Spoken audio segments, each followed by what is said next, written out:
YCP మావిగన్ వ్యాఖ్యలకి ఇటు BJP నేత Bhanu Prakash counter ఇచ్చారు. మావిగన్ అనే పదం వినడానికే కామెడీగా ఉందన్నారు. వైసీపీ నేతల మాటలకు ప్రజలు నవ్వుకుంటున్నారని చెప్పారు. వైసీపీ అధికారంలోకి రావడం అసాధ్యమన్నారు భాను ప్రకాష్. ఆంధ్రప్రదేశ్ రాష్ట్ర చరిత్రలో వైసీపీ పార్టీ అనేది తిరిగి అధికారంలోకి వచ్చేది కళ. నవ్వుకుంటున్నారు. బ్రహ్మానందం అని మనకు ఒక మంచి హాస్య నటుడు ఉండేవారు. వారికి వయసు రీత్యా రిటైర్ అయిపోయారు. ఆ పాత్రను మీరు పోషిస్తున్నారని చెప్పి ఈరోజు ఆంధ్రప్రదేశ్ రాష్ట్ర ప్రజలు భావిస్తున్నారు. ఒక కామెడీ యాక్టర్గా మారిపోయారు.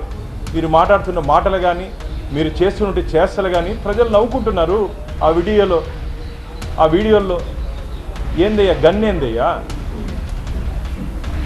మచిలీపట్నం, విజయవాడ, గుంటూరు, గతంలో విశాఖపట్నం అన్నవే, కర్నూలు అన్నవి, అవన్నీ ఏమైపోయినాయి? ఒక అపరిచితుల్లా తయారైపోయావు. ఒక అపరిచితుల్లా ఆంధ్రప్రదేశ్కి మీరు తయారైపోయారు. ఇది మంచిది కాదు. అందుకనే ఆంధ్రప్రదేశ్ రాష్ట్ర ప్రజలు మీకు విడాకులు ఇచ్చారు. మీకు మీ పార్టీకి, జగన్మోహన్ రెడ్డి గారి పార్టీకి, జగన్మోహన్ రెడ్డి గారికి విడాకులు ఇచ్చారు.